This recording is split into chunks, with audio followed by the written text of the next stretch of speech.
Defending Europe without the US, is it possible? Čia You Made Simple kanalas, jis šiaip pasakoja apie Europos parlamento darbą daugmaž ten, ar ten tam tikrų šalių, ten, pavyzdžiui, Vokietijos rinkimų sistemą paaiškina, tokius labiau europietišką kontentą leidžia. Taip, paklausom, apie ką čia kalba. This video was sponsored by MyHeritage. Russia has been ramping up its military for 3 consecutive years, building a powerful army with proven combat experience.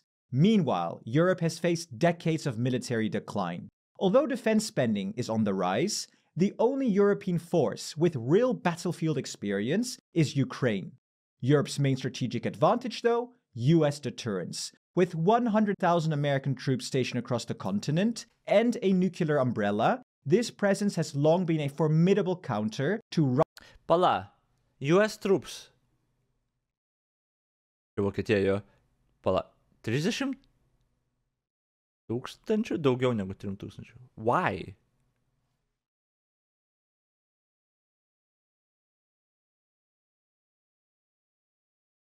Why are there so many troops in Germany?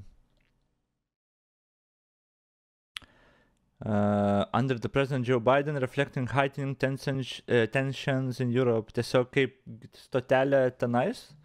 Nu, iš ten galėtų pasiūs, kur reikia, tipo maždaug tokiu čia principu. Russian aggression. But could this be changing? We're also here today to directly and unambiguously express that stark strategic realities prevent the United States of America from being primarily focused on the security of Europe.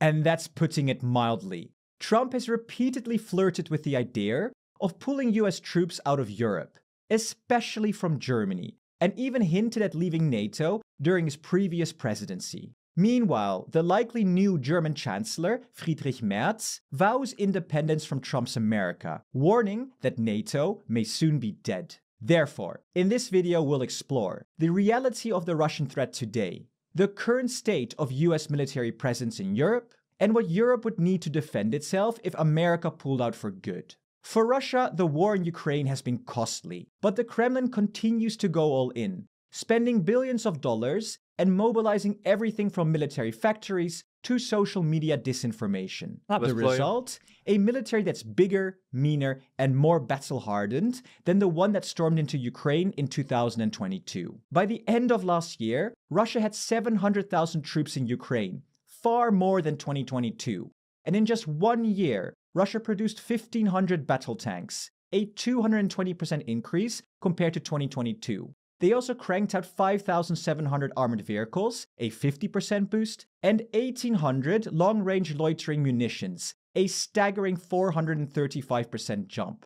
Oh, and those drones they used to borrow from Iran? Not anymore. Russia is now producing its own. And then there's military spending, where Russia is, quite frankly, off the charts. The International Institute for Strategic Studies estimated Russia's military budget last year at $145 billion, or 6.7% of its GDP. That's over 40% more than the year before. Meanwhile, Europe's combined defense spending in 2024 was $457 billion. Impressive. Until you dig a little deeper. If you calculate Russia's spending in purchasing power parity, adjusting for the fact that things are a lot cheaper in Russia, the Kremlin's military budget jumps to a staggering $460 billion. Okay. And for the first time in a very long time, Russia is outspending all of Europe. Insane, right? And what makes this even scarier? Russia operates under a single command and speaks one language. Us Europeans?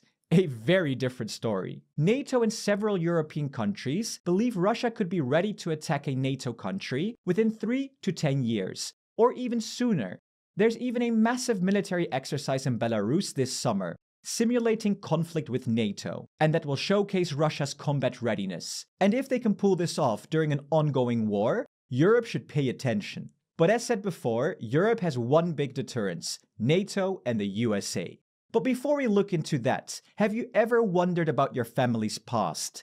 That's where today's sponsor, MyHeritage, comes in. A true game school on our own complete tools. Let me and drive into the description where 2020 really is. Video where we're breaking down who existed. Check out the link in the description below. Back to the video, where we're breaking down just how big America's deterrence in Europe really is. First, there's US support for Ukraine.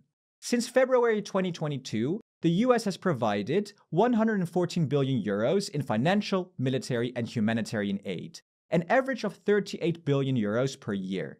Crucially, this includes advanced American weapon systems and the powerful message that the US stands firmly with Ukraine. The US also has around 100,000 troops. Nu, žinutė buvo ne kad US stands firmly with Ukraine, o kad mes barely stand with you. Nes čia maža Stationed suma, across tipo, Europe. firmly. Most of them are in Germany, with smaller but significant numbers in Italy, the UK, Poland, and Spain. The idea is very simple. Tipo, If žinai, Russia- pusmečiui Trumpas sustabdo balsavimą, kai jis net ne prezidentas dėl paramos, bet mes firmly stand with Ukraine. Ne, bet, tipo, ne kažką Amerika ten su ta Ukraina stovėjo, dar, tipo, NATO kaip alijansas ten ir viskas tvarkoja, dar su Bidenas čia atvarė Lietuvą, pakalbėjo, tipo, kaip ir viskas tvarkoja, nu, okei, bet Ukrainai paramos, nežinau. Aš sakau, Ukrainos vietoj, aš nežinau, nu, tipo, niekada netleišiu iš tikro vakarų visam pasauliui. Aš tiesiog niekada netleišiu. Ten artimiausi, va, Lietuva, žinai, tie forever bus draugai, tipo, nu, fine, bet visi kiti, 3-4 metai žaidžia savo politiką, ten Amerika tuo labiau su Trumpu šitai patėję žmonės ten už Putiną labiau balsuotų negu demokratus. What the fuck? Nežinau. Niekada netleišiu iš tikrųjų. Tipo, jo, padėkoja, ačiū, kad padėjot, bet tipo, niekada netleišiu. Bet dabar, nu, tokia situacija. Čia 3-5, po 10 štukų, okei. Russia were to attack a NATO country, those 100,000 troops would be reinforced fast by up to 200,000 more, mainly US armored units tailor-made for the Eastern European battlefield.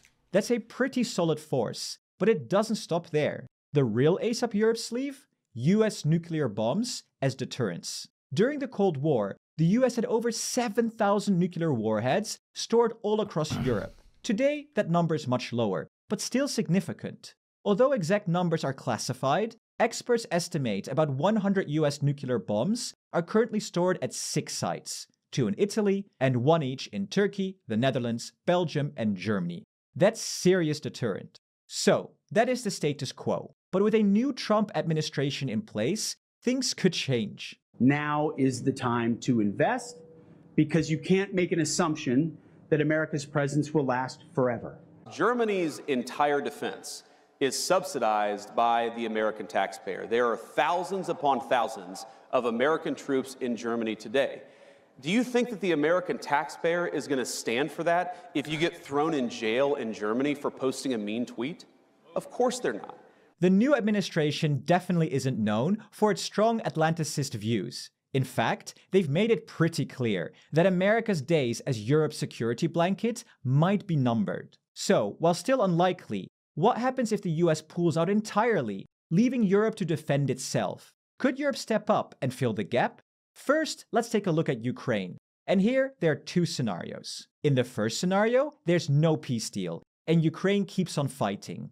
From a purely financial perspective, Europe could replace US support without too much trouble. To match US aid to Ukraine, the EU would only need to spend an additional 0.22% of its GDP. That's not a huge ask.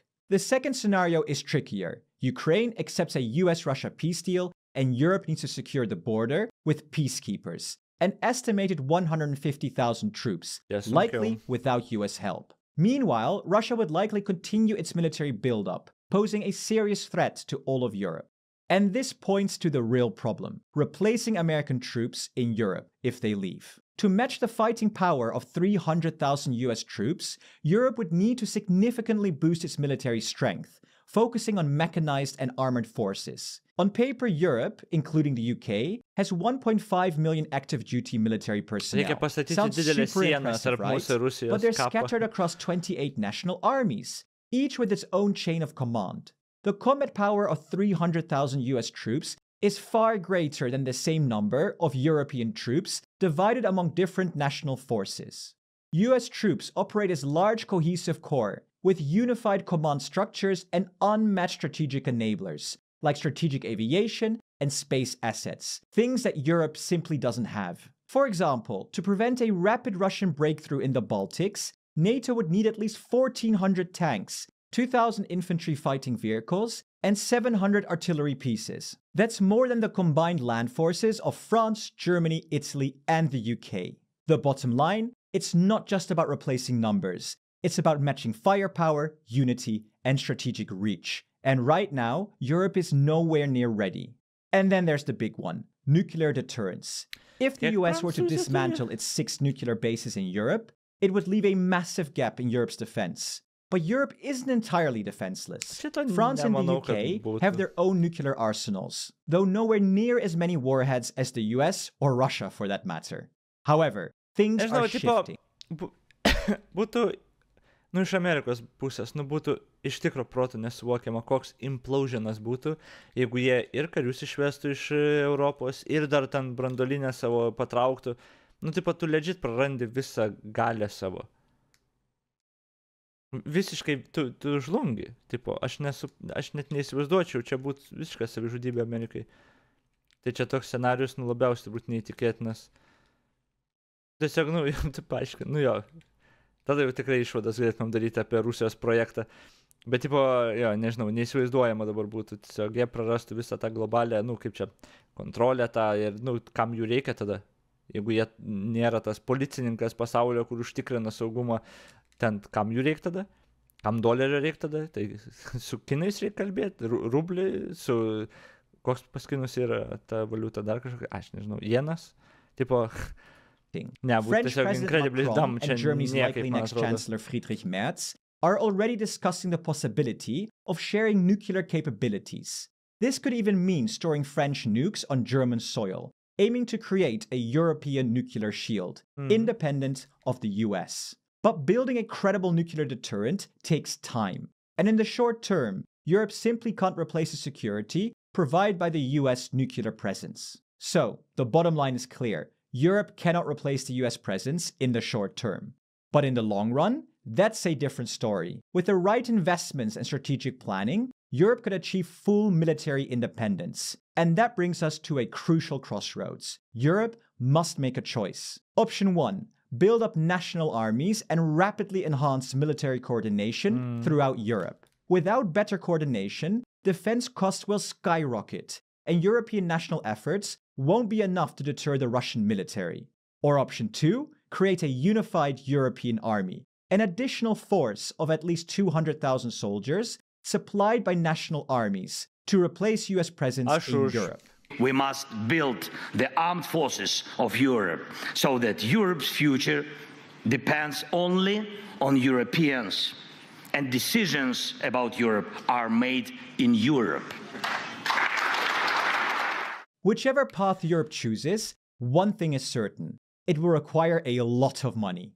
Defense spending will need to rise significantly from the current 2% of GDP. Initial estimates suggest an increase of about 250 billion euros annually, raising the total to around 3.5% of GDP. And to make this affordable and economical, European scale procurement is essential to lower military production costs. German leadership will also be critical. Alone, they would need to increase its defense budget from 80 billion euros to 140 billion euros, about 3.5% of its GDP, on top of joint EU funding. Right now, German military capabilities fall short of NATO commitments. For example, Germany's pledge to provide NATO with 2 divisions, around 40,000 troops, by 2025 and 2027, is already facing serious setbacks. Here's my take. If Europe wants real deterrence and a seat at the table with the big boys, it has to act as one. Looking at the options, both have potential, but the second one offers far more advantages. By building a unified European army, mass procurement becomes easier and cheaper when Europe buys as one. Standardization also gets a massive boost. Instead of juggling 17 different types of tanks across national armies, a unified force could streamline to just one. A unified command under a single structure as a separate pillar within NATO would be far more effective than fragmented national variants. But getting to option 2 would require massive political will and a complete overhaul of the EU's defense structure. This won't happen overnight.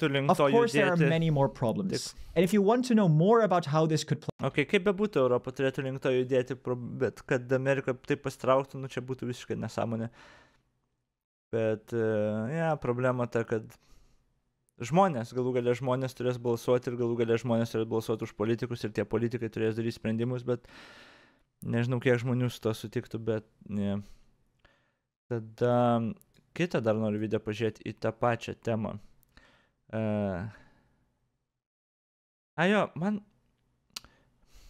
Nes Ukrainos NATO nebus. Tipo, čia tą labai Trumpas aiškiai ten pasakęs, ir tokia tipo taisyklė yra, kas bebūtų, Ukrainos NATO nebus. Kas man yra šiek tiek keista ir neaišku, kodėl tokia griežta yra linija, bet, ją labai griežtą pasakė. Tai tada gerai. Jeigu čia kažkokios nusimato paliaubos, arba, jeigu, kaip sako, pasirašytas tas mineralų dylas bus, sutartis kažkokia, ką Ukraina gauna iš to? Nes jeigu nieko negauna, tai jiems nėra visiškai jokios prasmės karo, nustot kovoti, jie nieko negauna, tik praranda, tai, jie turi kažką gauti. Dabar ką jie gali gauti? Žemių atgal kažkokių? Logiška tada būtų? Jeigu... o kur yra mineralai būtent? Kokiuose žemėse? Sakė... Where are Ukraine's rare earths minerals? Kur yra exactly?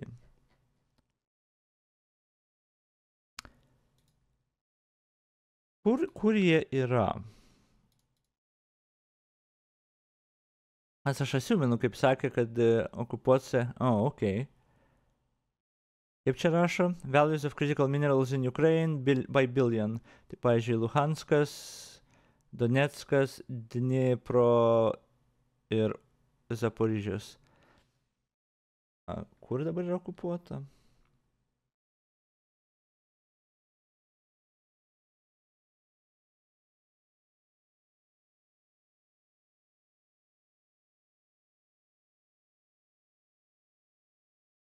O dabar yra okupuota realiai Luhanskas. Aha. Pala, kaip čia? Yra dar koks nors? O! O, čia geriau. Tai čia gas, metals, bet imant... Čia yra daug ir šitam. Ok. Dabar, jeigu būtų toks tada, kad... jeigu norim šito dylo tipo, o mes norim tų rare earthų, nes tokį sandorį pasirašėm, tai turit atiduoti Ukrainai kažkiek žemių. Nes į NATO jų neimsim, bus peacekeeperiai, bet, kad Ukraina kažką gautų, tai žemių. Tai tada šitą regioną, čia daugiausiai, aš nežinau, jeigu taip dalint, čia daugiausiai, kuris čia, kaip vadinas? Luhansko...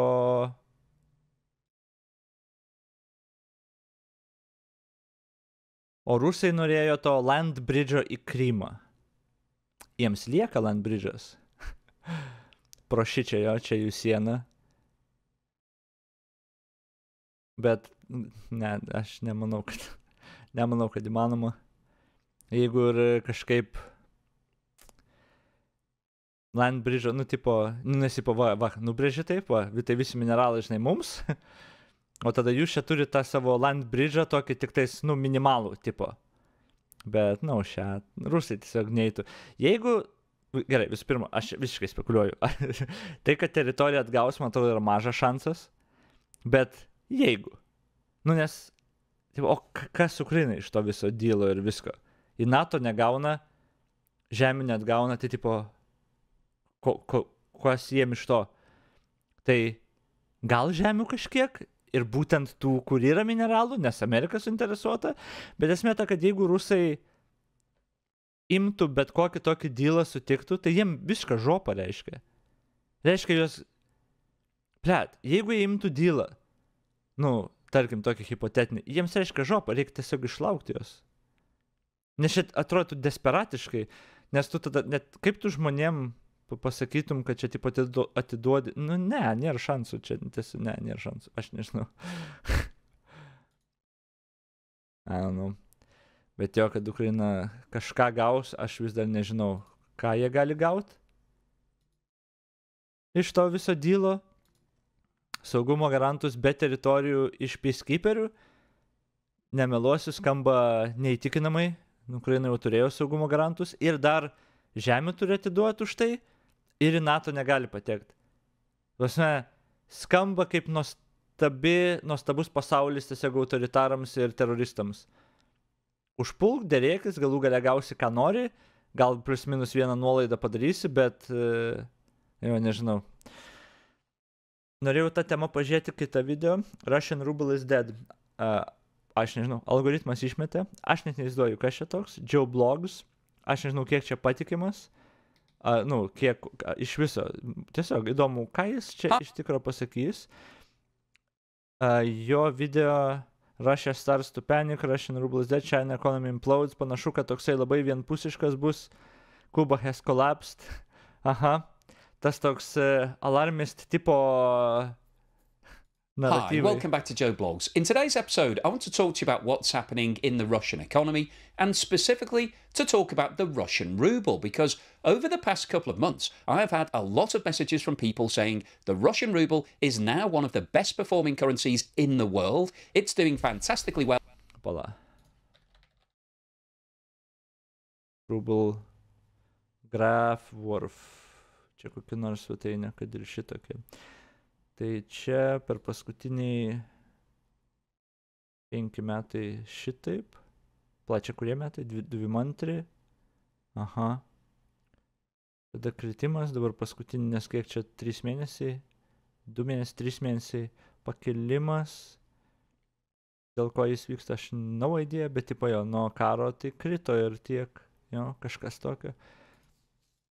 Well in 2025, which means that Russia is also doing fantastically well because you told us that the currency is linked to what's happening in the economy, and so stop making videos saying that Russia isn't performing well because it's now doing fantastic. So I wanted to pick up exactly what is going on with the ruble and address all of these comments because I'm not looking to shy away from the fact if the ruble is one of the best performing currencies in the world, does that actually mean that Russia has turned the corner and its economy is now booming? Well, I don't really think so because what's going on with the ruble.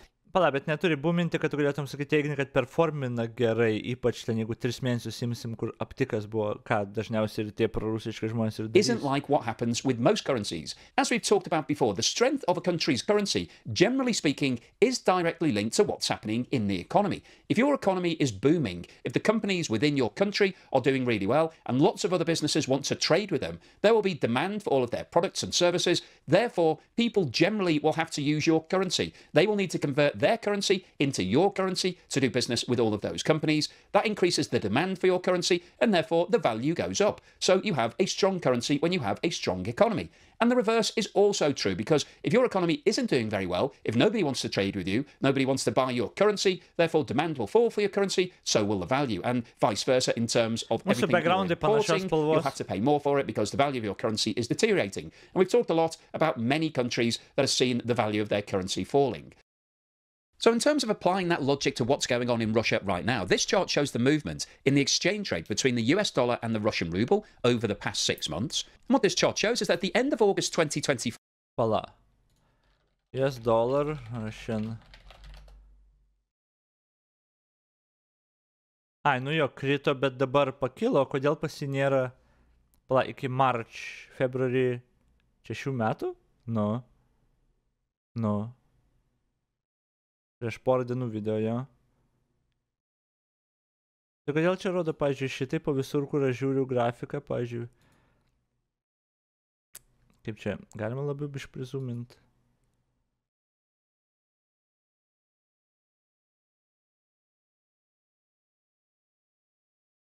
Va. Tai pažymti, nuo kur jis ėmė Oktober, November praeitų.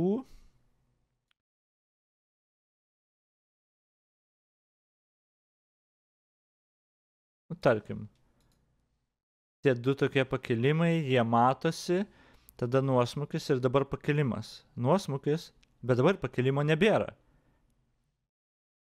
Ir tas pakilimas realiai 2 dienų. Realiai jisai neįrašinėt. Realiai, kai jisai kai įrašė tą video, Literaliai nuo tada pakilo. Nu, čia, aišku, čia tas mažas pakilimas, bet nu, jo nėra, nes čia 2 dienos realiai, kai jis rašinėjo video. Tai jis įrašė tą video ir tada ekonomika, nu, tada rublio vertė pakilo. Tipo, amazing. $1 US was trading for 90 Russian rubles. However, as you can see, in the last 4 months of 24, there was a significant deterioration in the value of the ruble. And by the end of December, $1 US was trading for 114 rubles, which means that the value of the ruble fell by more than 26% at the end of last year. However, if you look at what's happened in the first 2 months of 2025, the ruble has staged a remarkable comeback, and it's improved in value from 114 against the US dollar to the current level of around 87. And if we widen the scale of the chart to show the last 12 months, you can see that the current value of the ruble is one of the strongest levels that it's been trading at any time in the last year. Now, before we go on any further today, I want to talk to you about today's sponsor, Incogni. Something that drives me absolutely. They will contact or you may surmise that the Russian economy is doing really well at the moment. However, this chart, which shows the 12-month rolling GDP figures, which are reported quarterly for Russia, doesn't really back up that thought process, because it shows that in the first quarter of 2024, the year-on-year movement in GDP was 5.4% growth. However, that fell to 4.1% in the second quarter and fell to 3.1% in the third quarter. Now, the fourth quarter GDP figures haven't been released yet, but when you look at the trend here, it is severely downwards. So that doesn't really support the argument. Kol kas visiškai nieko neturėtų įtikinti tai, ką jis sako. Nes visų pirma, keletas problemų. Visų pirma, jisai bando pasakyti, kad kaip čia, bando įvesti savo kriterijus, pagal kuriuos reikia spręsti, ar rublis čia gerai performina ar ne. Nu ir pagal jį, pavyzdžiui, kaip performina ekonomika. Ok, gal skamba ir logiška, bet aš nežinau to. Aš nežinau, ar tai, man atrodo, daug labiau komplikuota negu, tipo, nu, ekonomika gerai performina, reiškia, rublis gerai performina. Nu, gal, nu, logiškai tai susiję, bet daugiau faktorių turbūt žaisi. Tai. Ir tada paimti, o, pavyzdžiui, Russia GDP annual growth rate. Ir sakyti net ne tai, kad koks dabar yra, o pagal tendenciją žiūrėti. Kas net nelogiška. Tai, kad 3 paskutiniai buvo tendencija biškai mažėjo augimas, nebūtinai reiškia, kad sekantis bus irgi mažėjimas. Gal, aš nežinau, bet tai to nereiškia. Ir mes ant tokių pagrindų statom paskui išvadą, kad jo, nežinau, čia skamba, žinokit, labai cherry pickant and garbage. Arguments that the Russian economy is doing really well, that it's bounced back. And if we take a look at what's been happening with inflation, you can see that over the past 3 months... Turbūt beveik visi sutiks, kad Rusijos ekonomikai nėra pats geriausias, ir apskritai Rusijai nėra pats geriausias etapas. Bet ne šitie argumentai turbūt paaiškintų. Ir ne šitie, jo. Turbūt netokių išvartymų reikia, kad pasakyti, kad rublis miręs ten. Inflation has been on the rise again, increasing to 8.9% in November, 9.5% in December, and 9.9% in January. And that's against the target rate of 4% that's been set by the Bank of Russia. And as a result of the fact that inflation has been out of control for the past 18 months, interest rates in Russia are currently running at 21%, which is the highest in Russia's history. So the overall summary of the latest economic data is that there is nothing to support the increase in the value of the ruble. So what is going on? Why has the ruble strengthened so significantly in 2025?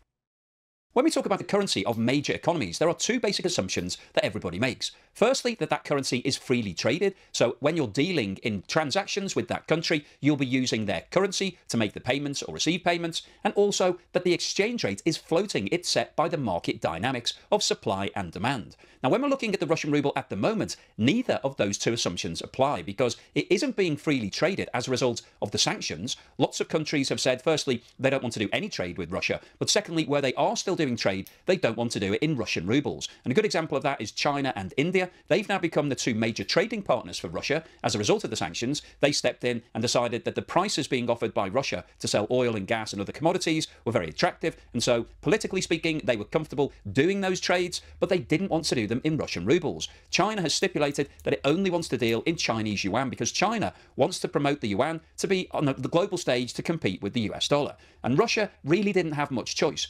In the past, maybe 50 years ago, Russia would have stood its ground and said, if you want to buy our oil, you have to pay in Russian rubles. But because its market was diminishing and there were so few buyers, and China is such a big player in terms of being able to purchase large quantities, it held all the aces. So when China said, we don't want to pay in rubles, we only want to pay in yuan, Russia really didn't have much choice. And the same applies to India, because India initially said that it wanted to make all of its purchases using its own currency, the Indian ruble. Now, obviously, from Russia's point of view, they didn't want to take ruples because there isn't many other countries that you can actually do trade with using that currency. So it's a one-way trade thing with India, and Russia doesn't really buy a lot of things back from India. So in terms of the trade balance, it's heavily positive in favour of Russia selling to India rather than buying. So if it had built up a large amount of Indian rupees, it wouldn't really have had much to do with it, apart from asking the Indian central bank if it could change it back into some other currency. And obviously, you tend to get bad exchange rates in that situation. So Russia didn't want to deal in rupees, India didn't want to deal in rubles, and so they're now doing their trade in other currencies. So that isn't helping the Russian ruble.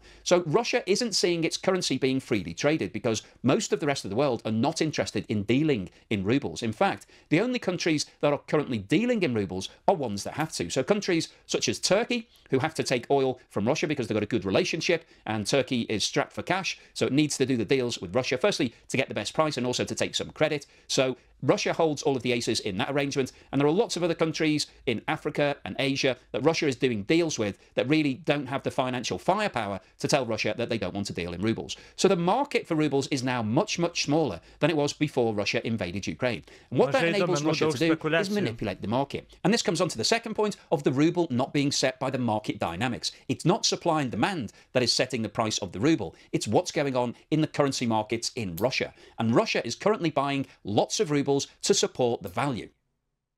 As we've just discussed, in the last 4 months of 2024, there was a significant deterioration in the value of the ruble, and it dropped to a low of 114 against the US dollar at the end of December. And that level of trading proved to be a bridge too far for President Putin. He instructed the Russian central bank to do something about it. He basically instructed them to go into the markets and start buying rubles to support the value. And the Russian central bank subsequently revealed that it was supporting the ruble to the value of 8.4 million rubles per day, which at an exchange rate of around 1 to 100 equates to around $84 million per day. And on an annualized basis, if you multiply that by 365, that would cost the Russian central bank over the course of a year $31 billion. It was subsequently revealed that between December the 6th and January the 14th, the Russian central bank spent just under $1.1 billion supporting the value of the ruble, a further $700 million between January the 15th and February the 7th, and it was planning to spend another $66 million supporting the value between February the 7th and March the 6th. So what we're seeing here is that the rapid improvement in the value of the ruble that's been seen in 2025 isn't because the Russian economy is doing well, or that Russia is now trading with lots more partners, or that there's a lot more demand for the Russian ruble. It's simply because the Russian central bank is stepping in and buying all those rubles to artificially inflate the price. So what's the summary and conclusion today? Tipo, gerai, to aš tada paklausysiu dar ir summary. Tipo, greičiausiai yra dalis teisybės viskame, ką jis pasakė. Tik problema, kad man atrodo, jis viskam tam daug didesnę, reikšmę suteikia gal ir išvadose paskui tas atsispindi, bet kokios tos išvados? Well, I wanted to post this video because I think what's happening with the Russian ruble right now is really quite fascinating, because if you just look at a graph, you would assume that the improvement in value that's been seen in 2025 of over 25%, it is one of the best performing currencies in the world over the past couple of months on paper. You would assume that that's directly linked to what's happening in the Russian economy, because that's what I've been telling you. I've said that what happens to your currency is linked to your economy. So when your economy is booming, your currency, generally speaking, will also be performing well. So you might be thinking that Russia has turned the corner, and 2025 is now looking like a really positive year for it. However, as we've discussed, the dynamics in Russia right now mean that the link between the currency and your economy has been broken. And the reason for that is firstly because it's no longer freely traded. Previously, lots of companies and countries were dealing with Russia, and when they were doing those deals, they had to deal in rubles because that was how it worked. However, following the invasion of Ukraine, things changed materially. Lots of different countries came out and said, we're no longer dealing with Russia. So Russia saw a huge drop in demand for the ruble because it lost lots of trade. And the trade that it replaced that business with was done predominantly with China and India. And as we discussed earlier in the video, neither of those two countries want to deal in rubles. They're not interested in it. So Russia has seen a huge reduction in its trade, and it's also seen a huge one-to-one. You could buy a Joe Bloggs dollar from me for $1 US. Joe Bloggs dollars are worth 10 times what they were when I first launched them. So I'm now a Wait, Joe Bloggs dollar billionaire. So I'm super wealthy in terms of Joe Bloggs dollars. Now, obviously, this is a ridiculous example because Joe Bloggs dollars don't exist. But the Russian ruble does exist. However, what I'm saying is that it's similar to what's happening in Russia right now because it doesn't really matter. Well, Okay, ačiū. Jesus Christ, koks tragiškas kanalas. Prie daugiau niekad tikiuosi nereikia žiūrėti jokio. Okay, čia actually garbage. Gero poilsio, iki. Koks vakaras ilgas, kaip širdim man gelia.